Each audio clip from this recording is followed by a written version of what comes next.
นะโมตัสสะภะคะวะโตอะระหะโตสัมมาสัมพุทธัสสะเอวันติสุอัญญมัญญังสัมโมทานิยังกาทังกาถินติสุสักโกเตวะราชาจินเตสิทาวิสุตาวิคติเยสุในเมื่อคติยาตั้งสองคือว่าเวสันตาราสีและราชามาสีราศีนี้ยังคงปากตานเจียนจาซึ่งการไปมาโดยอุดมตานและโมตนาตานว่าขียาอันเราได้สะละหูลูกหลักตั้งสองเป็นตาอันอุดมเหตุจากเป็นปัจจัยหือได้สัมปัญญูตัญญาอันพระเสริฐแห่งเรานี้เตอส่วนราชามาสีจึงกล่าวว่าเทวะข้าเดพระราชาเจ้าผู้ข้าก็ขออนุโมทนาอันสาละมุตตาลูกหลักคือเป็นอุตตมตานอันประเสริฐแต่ละสักโกส่วนอินตาสักกะพรามตนได้ครบตานแล้วในเมื่อก่อนภากฏได้ชื่อว่าสักโกจึงรำเพิงว่าอิตานิในกาลบัดนี้จากมีชายผู้หนึ่งมีชาติอันถอยจากเข้าไปสู่พระยาเวสันตาระแล้วขอเอานางแก้วมัตสีผู้ประกอบด้วยอิทธิลักษณะงามจุงแงมีวัดปฏิบัติแก่ผัวตนก็เตียงจะตนอพระตนปนหืออยู่ในแก้วกูดงเขียวแต่คนเดียวในป่าไม้การได้นางทาสนาไทยราชามาสีจะนำนางนี้ไปจากพระยาเวสันตราชก็จากบ่มีผู้อุปถากโดยลูกไม้หมากหัวมันการกูอินลงลุ่มฟ้ากายกับเป็นนาเป็นพรามเข้าสู่อารามพระราศีแล้วขอเอานางแก้วมัตสียังยอดตนะปารมีอันเต้าตนนั้นสะเสริงเอาแล้วบอกควันหือนางแก้วนุ่งคานเป็นสาทานแก่ชายผู้ใดผู้หนึ่งแล้วจากคืนนางแก้วมาสีแก่พระราศีดังกล่าวเนี่ยแล้วควรคืนเล่าเมืองสวรรค์หากเปิงแต่แลพญาอินทร์รำเปิงดังนี้แล้วจึงลงมาสู่ แก้วดงรามพาบาทยามคืนวาดแห่งรัศมีพระสุริยะรังสีเรืองรอดวงกฏยอดเขาอยู่คนทอนวันนั้นแลตามัดทางปากุสิโตสัทธาอาหาพระพุทธเจ้าจากสำแดงอัฏฐะอันนั้นมาหือแจ้งพระจึงแสงเทศนาว่าตาโตรัตติยาวิวัสเนสุริยุคะโมนสัมปติสักโครพรามนาวันเนปาโตเนสังอาติสัทธาพิกเวดุราปิกุตั้งหลายส่วนราชามัสสิระสีนีอันยังจะเดินไปเอี่ยวหาลูกลักทั้งสองโดยอันหักลูกทั้งสองบ่หันในที่ใดที่หนึ่งสักแห่งสุดวิสัยอันจากไปแสวงหาคืนมาแล้วนางยังมีปาละวาสุขทุกข์หากมาครอบงำก็สยบเต้าตายคือลืมคิงตัดส่องหน้าแห่งพระยาเวสันตาราตนสามีกาในคืนอันใดในเมื่อเสียงแห่งกลางคืนอันนั้นและรุ่งแจ้งอินตาธิราชจึงมีเปิดดังพรามก็เข้ามาปรากฏที่สองนาแห่งคติยรสีทั้งสองในกาลเมื่อยามเจ้าเต้าจึงธรรมะปฏิสันทานกันด้วยเวสันตาระว่ากันจินุโพโตกุสาลังกินจินุโพโตอานามายังกินจิอุเทนายาเปทากินจิมุละพลาภาหูหาเดพระมหาราศีเป็นเจ้าสภาวะอันหาพิธีบ่ได้แห่งพระราศีเจ้ายังมีอันเจริญสภาวะอันทุกข์ลำบากแห่งเจ้าราศียังมีอันเจริญท่านยังก้อยหืออัตตาตนเป็นไปด้วยมูลภาลาอันเปิงแสวงหาอันจะรือมูลภาลาน้อยใหญ่ยังมีมากได้บ่อยากยังเป็นไปโดยอันจะรือเลือกและยุงตั้งหลายมี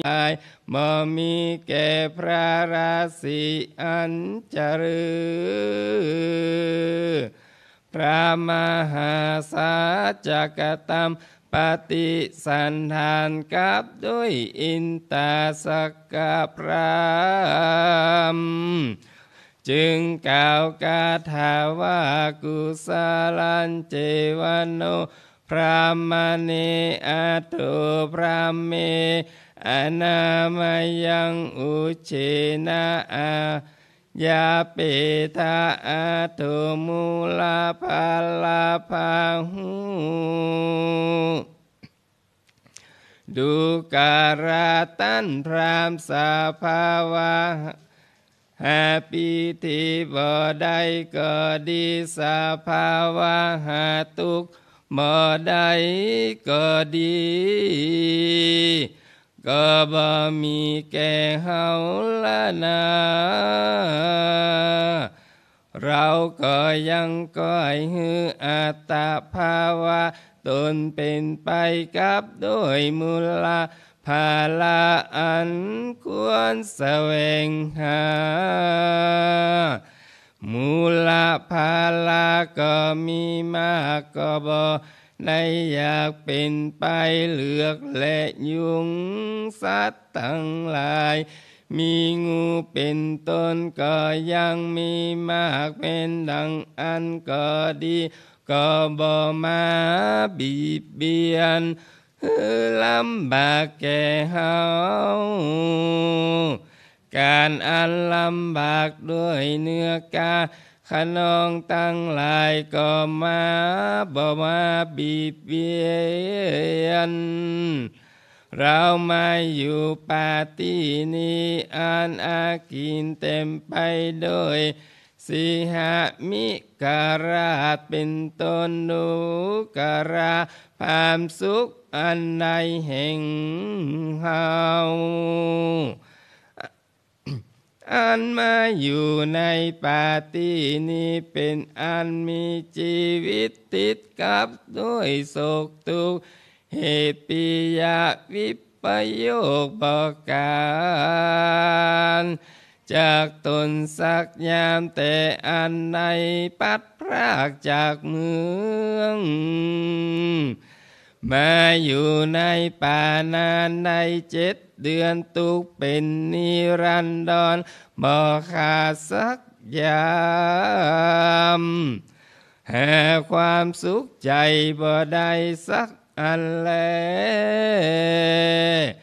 เราหันตั้นพรามมีเป็นอันประเสริฐเกิดเป็นราศีมีตาปะอันกล้ามีอินทรีย์ใจผสมแปรดังนี้นุ่งหนังเสือถือไม้เต้ามีวันนาเหลืองเรืองงามเหมือนดังหน่อไม้ไผ่และเข้ามาสันนี้ขียาอันมาหันตันพรามาปังนี้เป็นคนทวนสองแต่อันพรามผู้หนึ่งในวันวานี้แลดูการาตันพรามขียาอันมาแห่งตานจากเป็นเหตุคือบังเกิดโศกทุกข์ก็บ่มีสักอันความสวัสดีจงมีแก่ตั้นเตอต้านจุงเข้าไปสู่ห้องน้ำแล้วจำระปาตะตั้งกูแห่งตั้นเตออันว่าลูกไม้ตั้งหลายคือว่ามากกับต้องกินฟาดหมากหาดหมากสร้างหมากม่วงมือฝุ่งนี้ประกอบด้วยรสอันหวานเป็นดังเจือจานด้วยน้ำเพิงน้ำมินต้านจงเลือกกินลูกอันสุกเตอแม้นว่าน้ำกินอันนี้ใสเย็นยิ่งนักอันมาสีราศีนี้หากตักติ้วมาแต่ต้องดวงดอย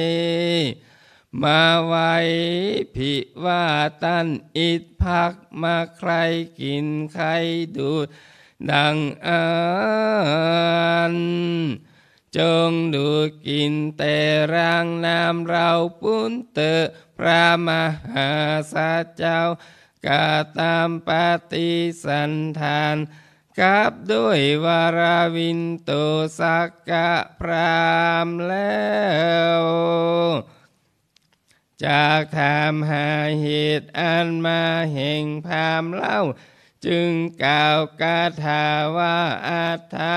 ตวังเกนะวันเนนะวาปันนะเหตุนาอนุปัตโตพรามณรัญญังตังเมอาคาหิปุชิโตดูการาตั้นพรามเราถามตั้นพรามมาหอดนี้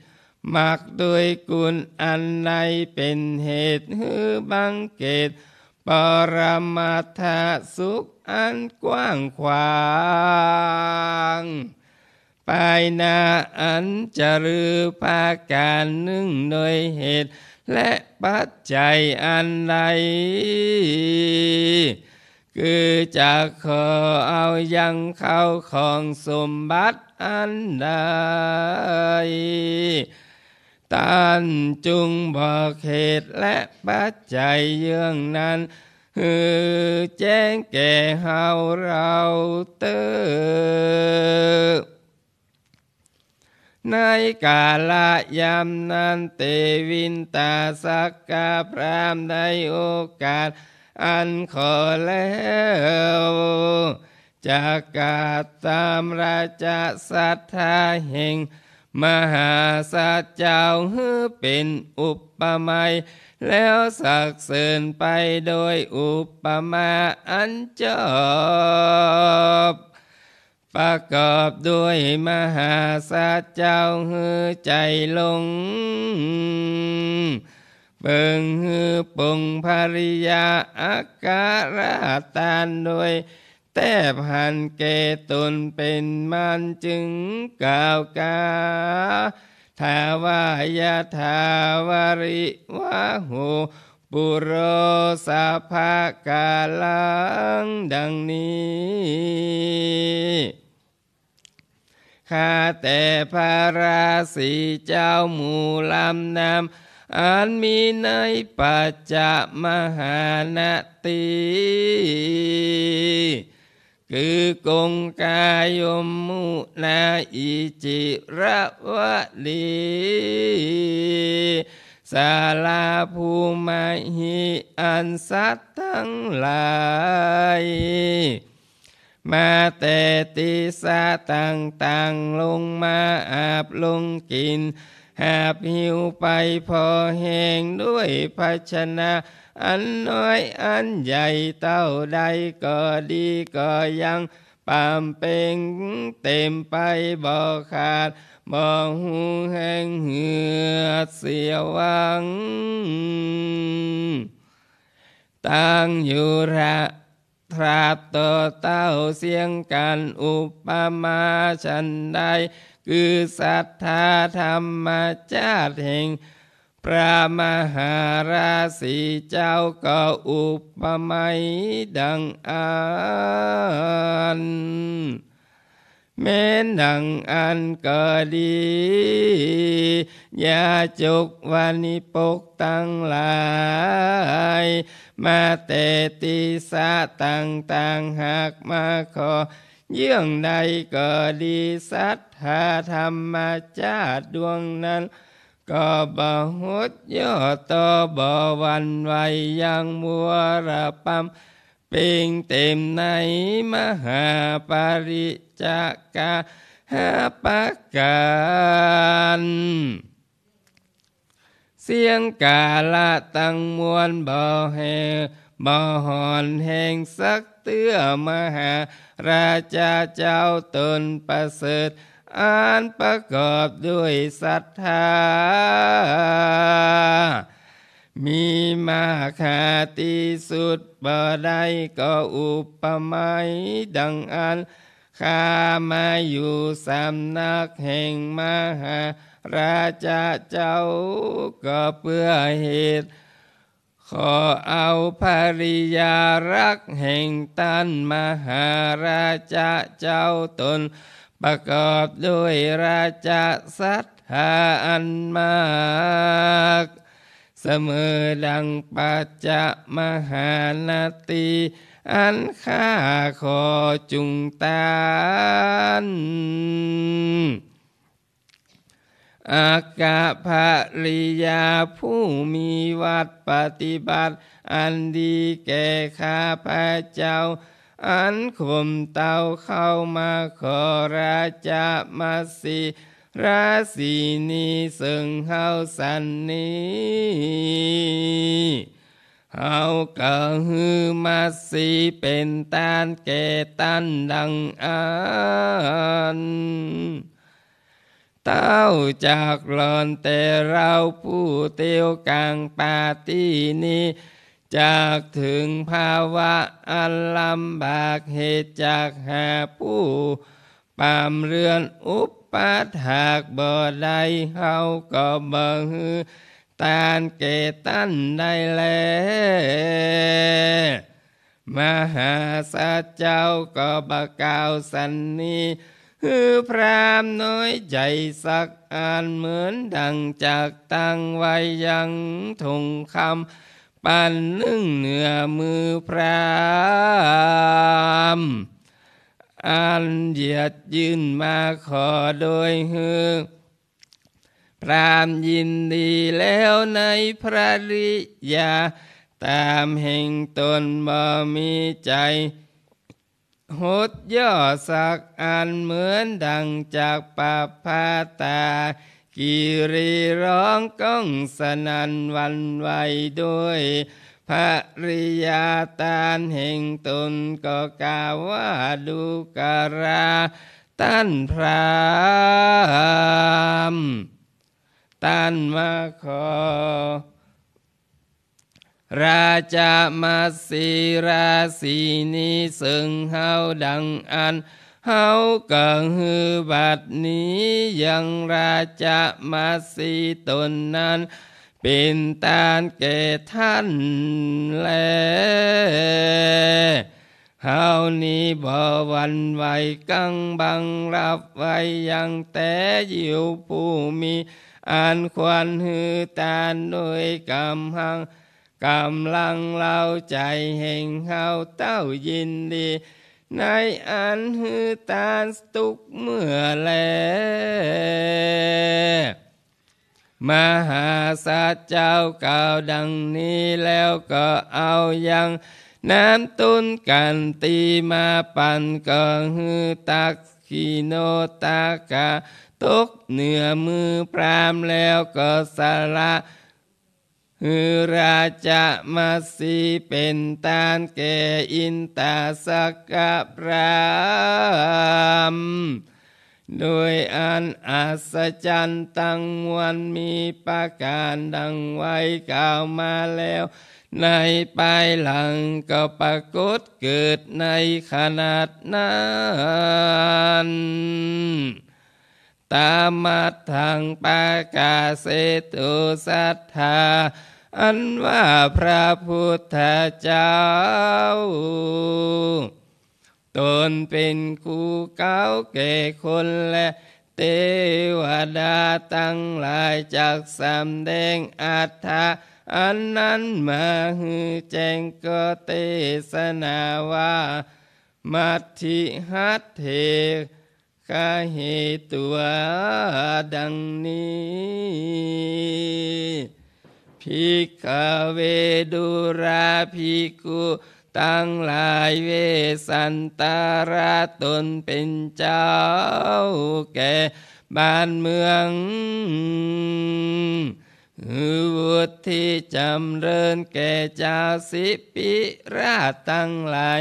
มาแล้วยังน้ำต้นกันติอันเต็มโดยน้ำหยาดตกเหนือมือพรามแล้วก็ฮือ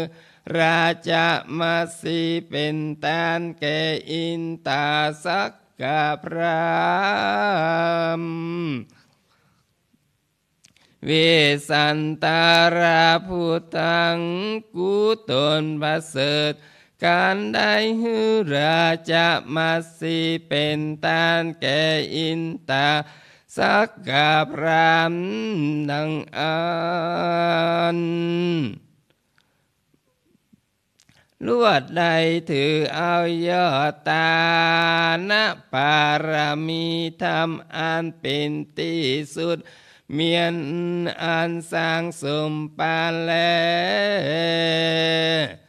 ดูราภิกขุตั้งหลายเวสันตาราสีเจ้าสละยังราชมัสสีเป็นตาในกาละเมื่อใดอาชาริยังปุนกวนังหัวปองสยองเสนก็มีในกาละเมื่อนั้นแลเพ็ญพระสุดาล่วงหน้าได้240,000 โยชนาบ่อาจจักตั้งอยู่ตามปกติได้ก็ร้องกองสานันวันไหวไปมาด้วยเดชะภริยาตานอุตตมาตานแห่งพระยาเวสันตาราราชแล้วส่วนนางราชมัสสีปล่อยจากต่ำก้อยน้อยใจและร้องไห้ก็บ่มีเต้าอยู่เป็นปกติอยู่บ่ปากเล็งดูหน้าแห่งมหาสัจเจ้าด้วยอันรำเปิงว่ากรรมอันใดอันประเสริฐอันจะบังเกิดในอนาคตการดังอันพระยาเวสันตาราเจ้าวรสามีแห่งกูก็หูยังกรรมอันนั้นแจ้งแล้วจึงหือกูมาสีเป็นตานเจ้ารำเปิงสันนี้แล้วก็อยู่หันแล้วมหาสัตโตสาวส่วนมหาสัตเจ้าก็จะกลับโดยอินตาสักกะพามวาดุราพรามเต้ามีสัมปัญญูตัญญาณสิ่งเดียวเป็นอันรักจำเริญใจแก่เฮายิ่งกว่าราจะมาสีเตวีด้วยอันร้อยเต้าปันปูนเหตุดังอันปิยาภาริยาตานอันนี้ขอจงฮือเป็นปกอุปนิสัยปัจจัยอันจากรอดแห่งสัมปัญญูตัญญาณแก่เฮาเตอส่วนมัสสีเตวีผู้นานปราศจากอิทธิโตตังวันเป็นอิทธินางแก้วผู้ประเสริฐเกิดกับบุญแต่สุขวาสีอยู่กินกันกับสุขสำราญบานใจเหตุดังอันบ่มีกรรมควรนายกันบ่มีกรรมพิษเถียงกันไปมาควรรักและเอ็นดูคุณนาจุเยื่องจุปะกัน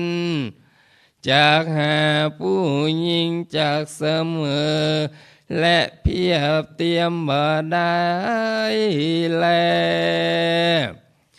ดูการาสารีบุตร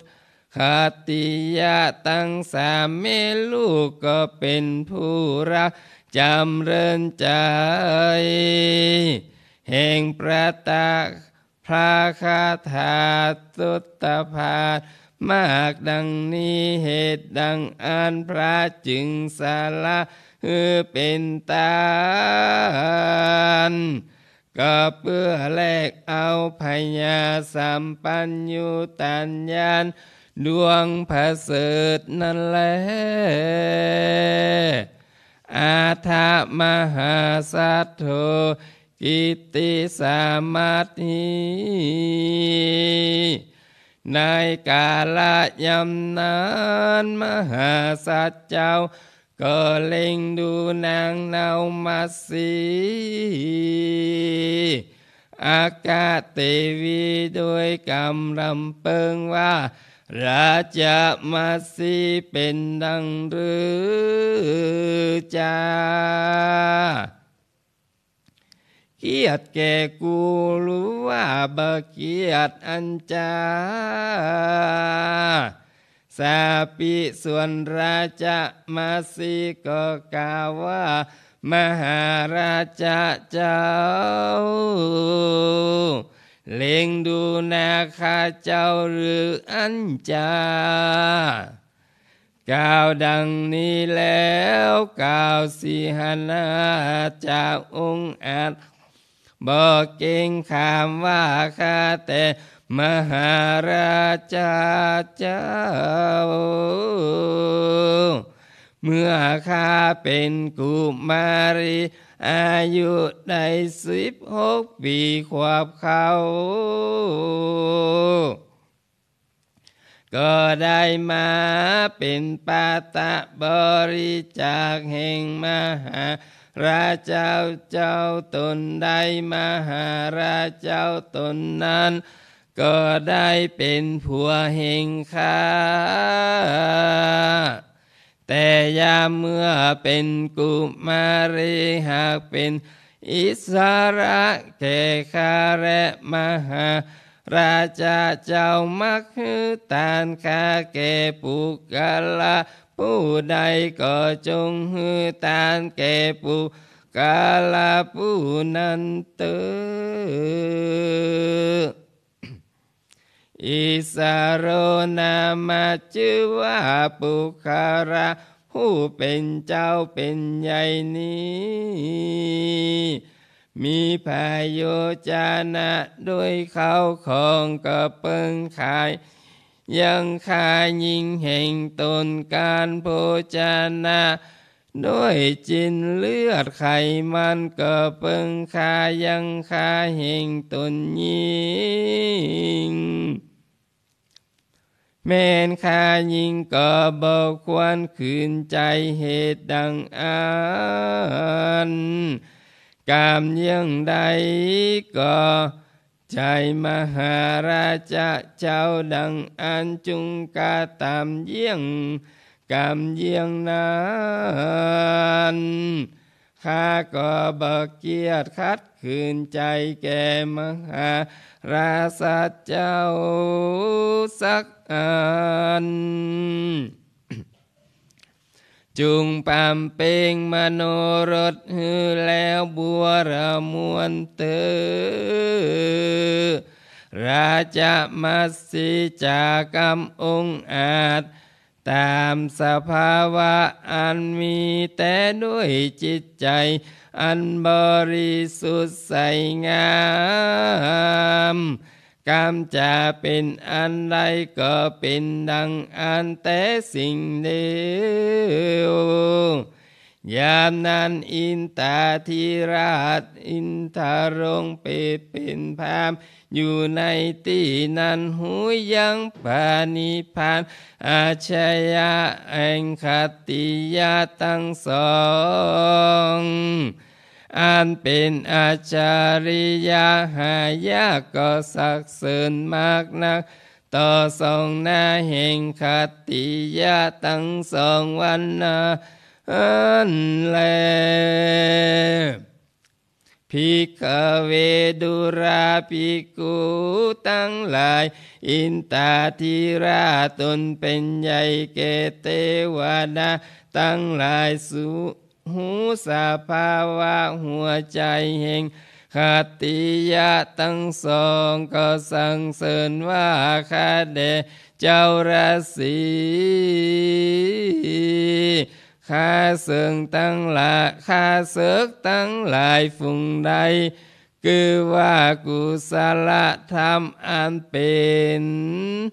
ละมกะมีโลภะมัชฌิรธรรมเป็นต้นจากห้ามเสียยังสมบัติในเทวโลกดังอันข้าศึกอันนั้นมหาราชเจ้าก็ได้สละฮือปิยบุตรก็ได้ผจญเปจูอันแต่แลนาเพนพาสุดาอันนาได้240,000โยชนะก็ร้องก้องสนั่นหวั่นไหวไปมามากนักเสียงลือสาธุการซึ่งตานอันประเสริฐแห่งมหาราชเจ้าก็เกิดแต่ต้องปืนตรณีขึ้นไปถึงพรหมโลกปูนก็มีแล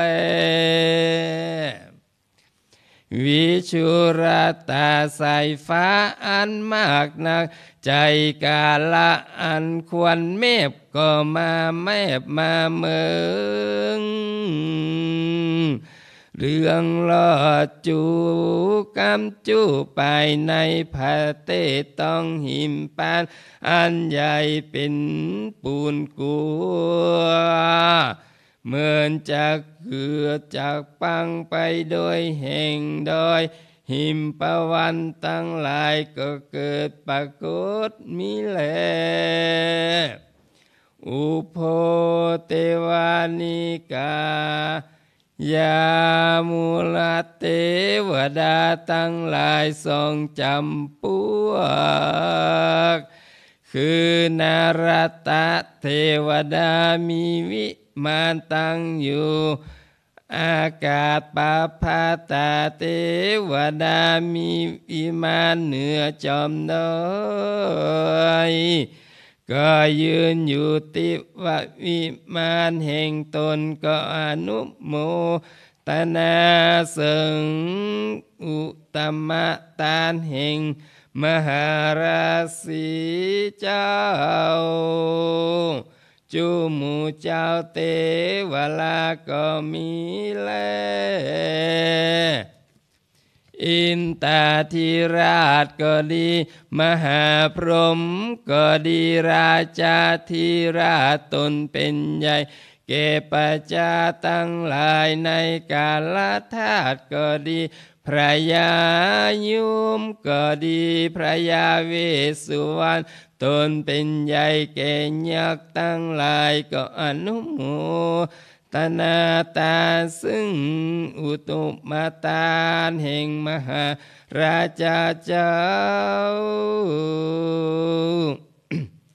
ก็ลัวสั่งเสริญว่าเวสันตระเจ้า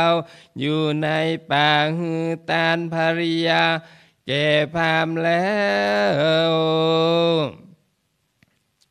หากอยู่ป่าใดกระทำกันอันกระทำยากนักแต่แลต่างคนต่างก็อนุโมทนาตานสันนิเสียงและอินตาธิราชจัดตั้งไว้แห่งตานแห่งปุกกะละไว้เป็นสองคือว่าใจปุริสะและปัจจัยปุริสะก็กล่าวว่าข้าแต่มหาราชเจ้าอันว่าสาปุริสะฝูงมีปัญญาเข้าอำนาจปราบเป่งทำโลภะมาเชทารธรรมเป็นต้นบ่อาจจะกระทำตามใดตามกรรมแห่งสัพปุริสะทั้งหลายฝูงภาธนาเอาสัมปัญญูตัญญาอันหันมาปานดังอันมหาราชเจ้าอัน วันลูกรักเมียแปลงเป็นตาลได้ชื่อว่าทุพพาการังวันตาลยากยิ่งนักสัพปริสาตั้งหลายฝุ่งพาตนาเอาสัมปัญญูตานยานตานอันนั้นตามบ่ได้หากเท่าตอมตายอาสาตุสัพปริสาตั้งหลายบ่อาจจะกระทำตามได้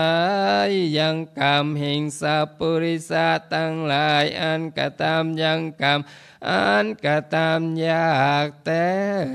ละนาการอันสละลูกเมียเป็นตาลก็บ่อาจอะไรใจห้องในชื่อว่าทุกขรากระทำยากนักแลสัพปริสาตั้งหลายฝุ่งพัฒนาเอาสัมปัญญูตานยานกระทำการอันนั้นอสัพปริสาตั้งหลายจะกระทำการอันนั้นตามบ่ได้หากเต้าดูได้สัตตังธัมโมปารมีอันเป็นสภาวะแห่งสัพปริสาตั้งหลายฝุ่งเป็นบุญวันตาพัฒนาสัมปัญญูนั้นโยอันว่าคนอันหนานืดมืดด้านป่าปะธรรมจากทรัสรู้ยากหากบ่อาจจะหูได้ใดดังอันพญาเจ้าอันจากจุติจากภาวะอันนี้แล้วไปเอาปฏิบัติสันเอาไปปฏิสนธิในโลกไปนาแห่งสัพปริสาและอาสัพปริสะตั้งหลายเป็นอันต่างๆกันไกลกันนักอาสัพปริสะตั้งหลายบ่ฮือตานบ่รักษาศีลบ่ภาวนาเต้ากระทำบาปไว้กับตนเตือนเนตนาหนูจูวันยามกระทำตุจริตตามใจมากันจุติตายก็ได้เข้าไปสู่นิรยนรกส่วนสัพปริสาฝุ่งนี้มีพยาหือตานรักษาศีลภาวนาปำเพ็ญสุจริตศีลสามการจุติก็มีสวรรค์เทวโลกเป็นที่ไปและนาอินตาธิราชกล่าวดังนี้แล้วก็กล่าวกับตนแก้วว่ามหาราชาเจ้าผาดเจ้ามาอยู่ในป่าที่นี้ก็ได้ฮือกุมารทั้งสองเป็นตาลแก่พรามในวันวานนี้แล้ววันนี้ป้อยได้ฮือภริยาเป็นตาลแก่ข้ามหาสักกะสันนี้แล้วรำบุตรตาลและภริยาทานสองประการนั้นภริยาทานในวันนี้เป็นพรหมญาณอันประเสริฐจุงนำเอามหาราชาเจ้าข้ามพ้นจากอบายตั้งสี่แล้วฮือแก่กายังวิปากาภละจงฮือได้พญาสัมปัญญูตัญญาในภาวะอันสุดซอยเตเตอินตาทิรเมื่อดีก็กระทำอนุโมทนาซึ่งตานแห่งมหาสัจเจ้าดังนี้บัดนี้กูอย่าจ้านานควานฝืดเฟือนคืนนางมาสีเตวีไว้แก่พระสันพ พระเวสสันตราสียังเก่าสิ่งเดียวแล้วขึ้นไปสู่สวรรค์เปิงเจริญนะรำเปิงสันนี้แล้วก็กล่าวแก่มหาราชาเจ้าว่าข้าเดชพระมหาราศีเจ้าข้าก็ขอคืนยังภริยาคือมัสสีเตวีผู้ประกอบโดยอิทธิลักษณะอันงามไว้แก่มหาราชาเจ้าก็สมควรแก่มัสสีเตวีและมัสสีเตวีก็สมควรแก่มหาราชาเจ้าอันเป็นสามีอันว่านำนมงัวใหญ่และหอยสังอันคัดปฏิแล้ววัตถุสองเยี่ยงนี้มีวันนะข่าวปาบริสุทธิ์เสมอการมีสันไดมหาราชาเจ้าและนางมัสสีก็มีใจบริสุทธิ์เสมอกันเลยนะมหาราชาเจ้าทั้งสองอันต้านหาครับหนีจากเมืองมาอยู่ในป่าที่นี้มหาราชาเจ้าทั้งสองเป็นนอนเนากษัตริย์เป็นใหญ่แก่ไรนากามะเขตประเทศโดยกุตมะวิเศษขกุลอันงามเกิดมาดีแต่พ่อแม่เสมอกันจงก้อยเอาการอุตสาหะปั่มเป่งกุศลกรรมไปใจอย่าขาดอย่าประมาทระวังขียาอันกระทำบุญนั้นว่าเมียนเท่านี้ก่อนเตออย่าได้ว่าอันจงหือยิ่งกว่าเก่าเล่าเตออินตาธิราชหือมหาสัจเจ้ารับเอามาสีเตวีแล้วจากบอกตนหือว่าเป็นอินตาจึงกล่าวกตาว่าสักโกมาสมิงดังนี้ข้าแต่เจ้าราศีตนผู้ข้าก็ปำเปงว่า7ประการคือมาตาปิตุอุปาทานังเลี้ยงดูพ่อแม่โดยกาภาวะคบยามกุราเชธาปัจเจยานังคบยามผู้เฒ่าผู้แก่ในขกุลสัจจาภาวนากล่าวกรรมันเตียงแต่มุทุภาชนังปากาม่วนจาวานปิสุนาวาจากล่าวถ้อยคำบสนสองตันผิดกันมัดชัยระวาจะนังละเสียยังตวามัตธานีอาโกสังปะเกียรติวัด7ประการฝุ่งนี้ข้าก็ได้ปำเปงมาบ่ขาดเป็นปังเป็นพ่อแม่ในกาละเมื่อก่อนได้เกิดเป็นอินตาอันเป็นใหญ่แก่เทวดาทั้งหลายในสองสวรรค์จันทร์ฟ้าเข้ามาสู่สำนักแห่งมหาราชาเจ้าก็เพื่อจะกำจุปารมีแห่งมหาราชาเจ้าถึงจอมยอดดอยที่สุดที่เมียนแห่งพระพุทธพาธนาข้าจากหือพร8ประการแก่มหาราชาเจ้าอินตาธิราชเจ้าเยียจากก็เยียรุ่งเรืองด้วยติปะ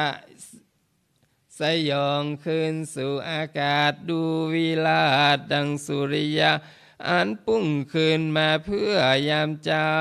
เมื่อดังอันมหาศาลเจ้ารู้แจ้งว่าเป็นอินตาแลดังนั้นจึงขอเอาพรจึงกล่าวคาถาว่าวารันเจเมอโทสกาสัปปาภูตาดูการาพระยาอินตาธิราชตนเป็นใหญ่แก่เทวดาตั้งหลายพิว่ามหาราชาเจ้าจากฮือพรแก่เฮาดังอันปิตามังอนุโมเทยะว่าขอ สันใจจ้าตนพ่อแม่เฮาเปิงยินดีกับเฮาแล้วมาอัญเชิญเฮาออกจากปาร์ตี้นี้อาราธนาไปนั่งแต่งแก้วเต้าสองเล่าสองตีเตอปุริสาสาวะคังเนเจยยังปางเมื่อเฮาเป็นเต้าพญาอย่าได้เปิงใจในอันจากข้าควรเหมือนดังเต้าพระยาฝูงอื่นเตอแม้นผู้อ่านกระทำการอันนักเป็นราชาเมื่อจาจิกผิดอาชญาเต้าพระยาอันควรคานันค้าก็จุงหือปล่อยผู้นั้นปนจะกรรมอันนั้นได้อยู่สวัสดีแต่เตออันหนึ่งการค้าเมื่อสุบบุรีรอดแก้วในเมืองแก้วใหญ่10 ปีอย่าฮือข้ามีใจมักเคยข้าทวนหน้าหมู่ยิงใจได้ผิดหลายแต่เต้าพวกตามเนาไปปันขอฮือข้าได้ปนได้โพดปล่อยฮือปนโตต่างตายอันหนึ่งฝุ่งคนใจหนุ่มหนาวฝุ่งเท่าแก่เด็กงามมีความยินดีบ่อยาบจะได้เปิงบุญแห่งข้าเลี้ยงชีวิตอันหนึ่งอย่างฮือข้ามีใจง่ายเล่นจู้จ้ายเมียไผรักษา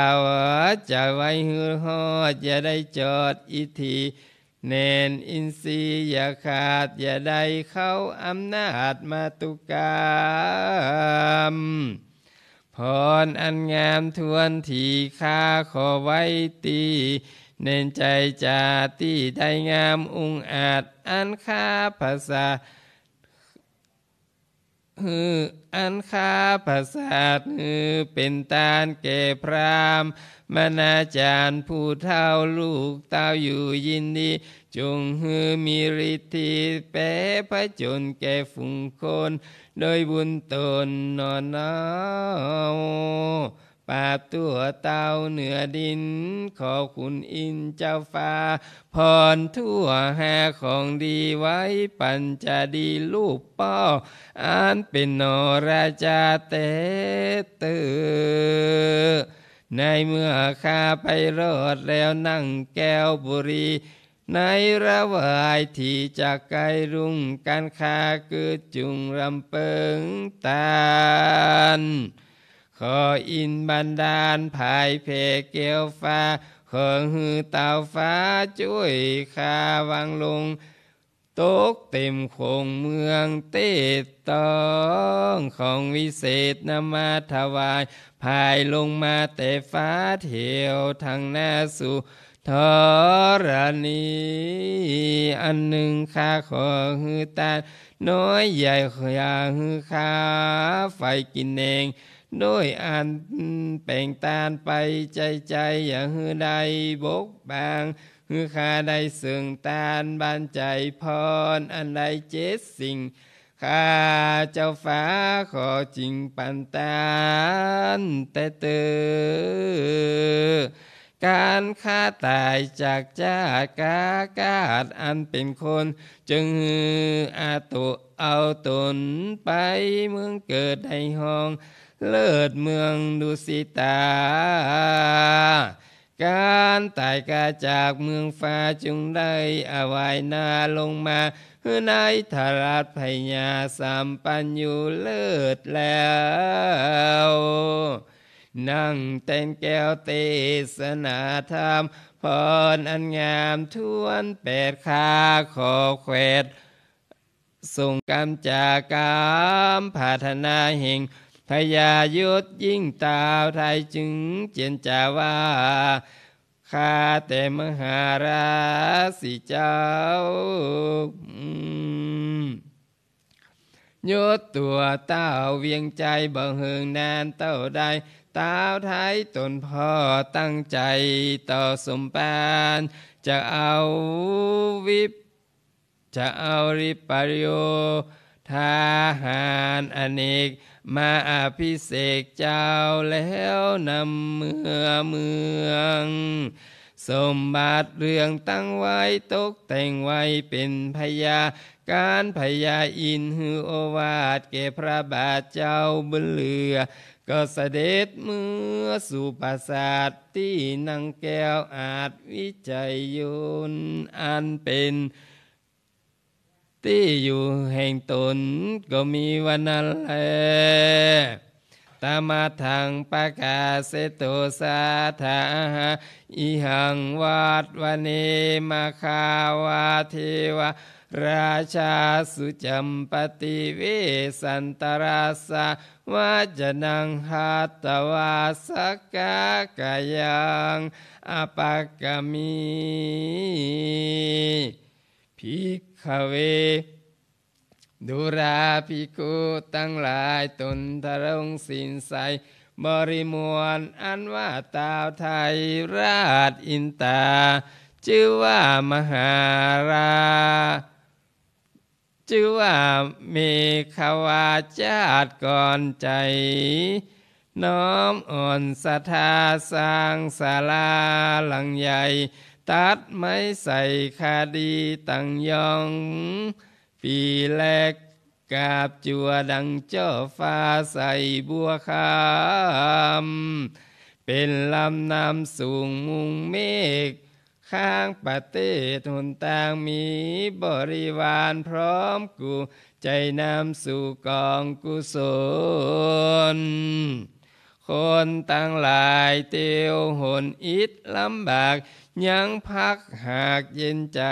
คนฝุ่งใดจอดแล้วสุขเพื่อแก้วเจ้ามะขวากาบตนโดยกากาจากอายุพรากเป็นคนจึงเอาตนไปเกิดจันฟ้าเลิศตาวติงสาจึงไปเกิดเป็นพระยาอินเลิศแล้วจอมข่าวแก้วเกิดเป็นเมืองมหาภาษาเรื่องรอดแล้ว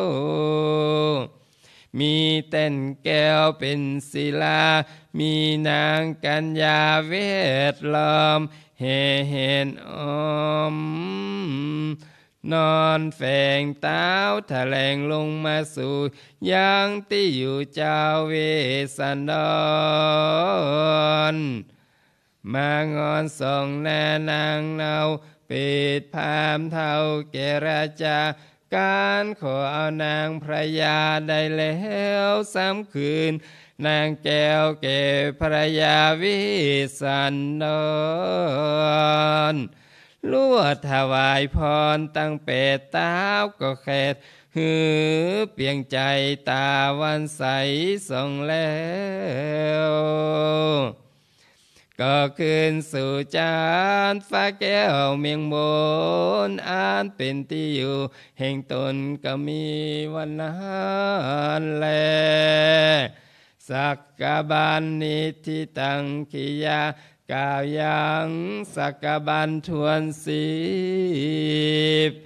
อันประกอบประดับประดาไปด้วยพระคาถาว่าได้43พระคาถาก็บังคมสมเลสเดทันธรรมยังสาธุกลังกะโลมาเสสาธุ